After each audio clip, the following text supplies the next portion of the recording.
This is Dr. Chris with 91.3 FM, WCUW in Worcester, Massachusetts, in my recorded interview with the director of Way of the Wicked, starring Christian Slater and Vinnie Jones.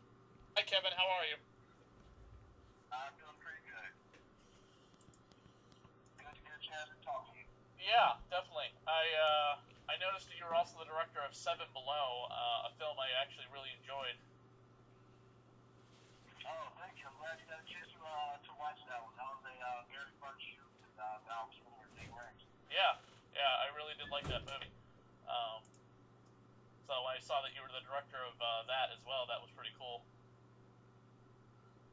Yeah, thank you. Yeah, we shot that one back in 2011 in the midst of a heat wave in Cincinnati, Ohio. And the movie is a thunderstorm. It's about a thunderstorm that strands a bunch of people in a house. So it was a pretty interesting and fun movie to shoot. Now, tell us about Way of the Wicked. The new I watched about half of it. I'm in the middle of watching it right now with my co-host for my show, starring Christian Slater and Vinnie Jones. It's a religious detective movie.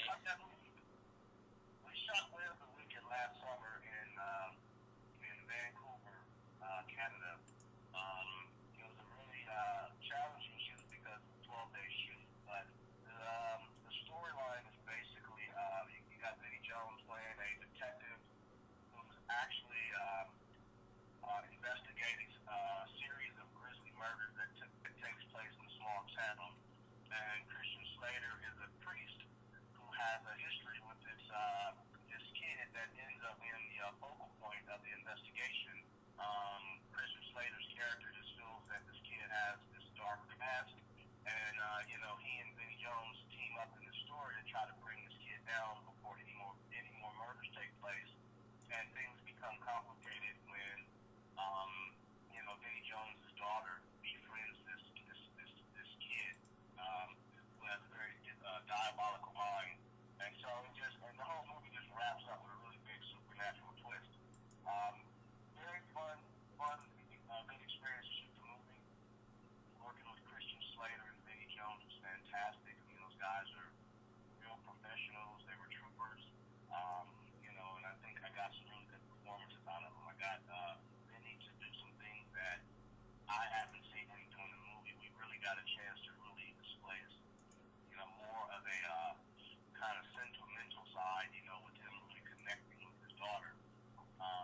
And working with Christian, I mean, Christian's done so many movies over the years. It was fantastic to work with him. He was a real professional. Did you have a hand in writing the movie? Were you given this film, or were you involved in the development from the beginning? Yeah, I was involved in the development.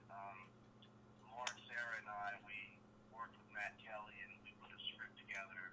I went out and pretty much got I got Christian Slater to agree to do the movie. Matt Kelly got Vinnie Jones involved. And the reason I shot the movie in Vancouver, we were looking at going back to Cincinnati, but Matt Kelly is based in Vancouver. He's Canadian, and he was just telling me about all the resources that we would have at our disposal there in Vancouver. And so we ended up working with a veteran producer out there, Kirk Shaw. He does a lot of movies, and they had a lot of resources. And I thought it was crazy we were going to shoot this movie in 12 days, but believe it or not, I got all of the shots I wanted, and we wrapped early pretty much every day except for one marathon day we had with Chris Slater, which we had to shoot 17 pages. And Christian was totally a trooper, and we got everything done. Have you seen a lot of the religion movies that have been coming up, the Versus the Devil, that have been hitting the box office over the last couple of years? Yeah, I watched. It's hard nowadays because I'm so active making my own movies. I try to watch as many of those movies as possible. James Wan, who did Insidious and Saw. I mean, he's a fantastic director. I tend to watch a lot of his movies. This movie, we kind of had elements of this movie. We kept, we kind of took an old school approach, kind of like old Stephen King type movies. That was kind of what I was thinking, when I was making this movie. I wanted to do something a little different. I didn't want to go for all the nudity and stuff that you tend to nowadays, and my distributors kind of geared me away from that as well. But yeah, we were inspired by movies like Christine and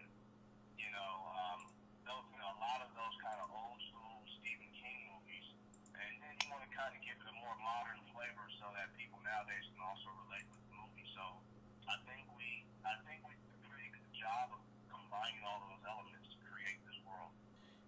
You also got to work with EpleyThorne, who I've seen in a few things, and I think is one of the honestly one of the most gorgeous-looking, underrated actresses out there.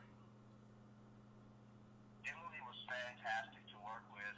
She pretty much wowed us when we were during auditions, and she walks into a room and your eyes are focused on her the whole time, and she's just such a sweetheart to work with. I think definitely she's a star that will definitely be on the rise. She was also really, really good to work with. As a director, I tend to improvise quite a bit. It was something that Vinnie loves to improvise, so I'm pretty flexible. And she had a lot of scenes with Vinnie and with Christian, and to be a real pro and not only know your lines, but also understand that the other actors kind of going off the cuff and doing certain things. Emily never missed a beat. I would definitely love to work with her again, and I think she's definitely going to be a star in years to come. What do you have coming up next that you're working on? Actually, in pre-production right now is what we call the Echo Effect. It's a action thriller in the vein of it's kind of like 3 days of Condor, and it's really high action.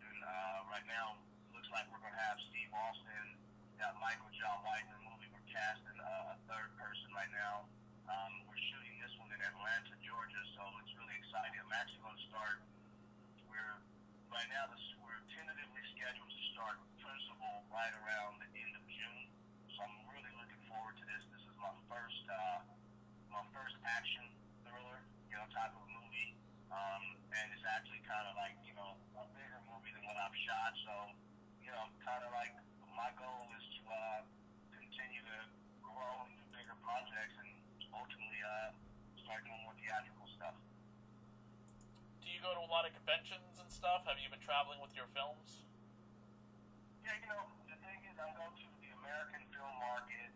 I go to Toronto's market. It's great when you get a chance to make these movies and you get out and you meet more distributors. And the more I make movies, because making movies is, as you probably know, it's really tough. It's a tough business.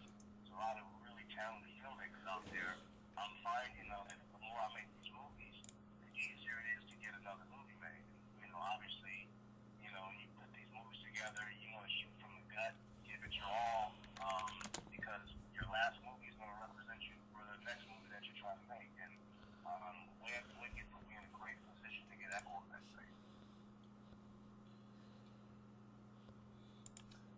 As an independent filmmaker, what is your biggest challenge to overcome? That's a really good question. You have a series of different challenges. Number one, when you're dealing with some of the smaller movies, I call them AFM titles. The biggest challenge is, number one, you don't have the money to throw at problems. All kinds of problems come up from even in development, from casting. You have certain actors that you want to be in your movie. Sometimes you can't afford them, so you get an actor and you have to still figure out a way to make it work with the talent that you have. The biggest obstacle is always to try to maintain as much of the integrity of the story, without having to change it, because like I said, you can't just throw money at problems. On Way of the Wicked, we had to shoot a 102-page script in 12 days, and the biggest challenge in that movie was, it was my first time shooting a movie in Canada, so I didn't really know anyone. I know I'm very flexible and I'm always organized, but going to another country to shoot a movie with a group of people who you don't even know was somewhat challenging, but at the end of the day, it was very rewarding because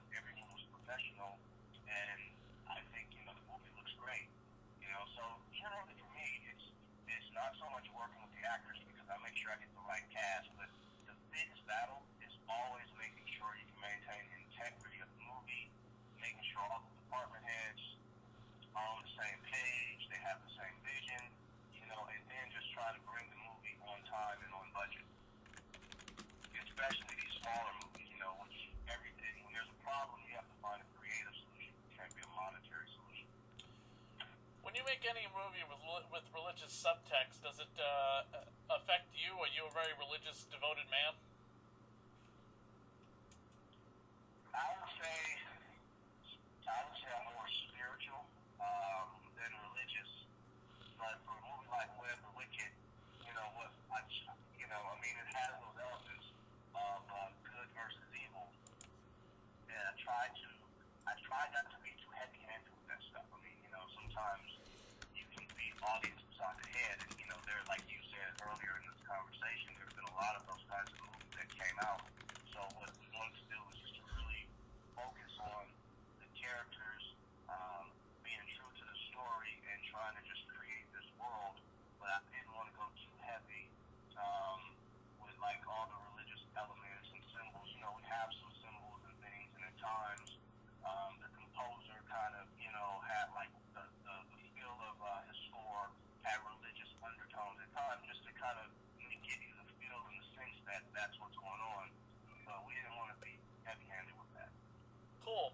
What's your favorite horror movie of all time? Wow, that's I love so many horror films. I would still have to say, if you said what's my favorite horror film of all time, narrow it down to one, I would say the one that I watched the most is Friday the 13th because it scared me as a kid, and to this day, I still watch that movie and I see things in it that I haven't seen. I learn something new about it every time I watch it. I would have to say, definitely Friday the 13th. That's right. Yeah, that's a movie you can just watch it over and over. And I love watching on Halloween. One of the things that I absolutely love doing is just sitting down after I take my kids trick or treating and all night just watching horror films. It's such an amazing experience. Cool. Well, thank you so much for coming on the show with us, Kevin, and talking about Way of the Wicked. Thank you for your time. It was a pleasure talking.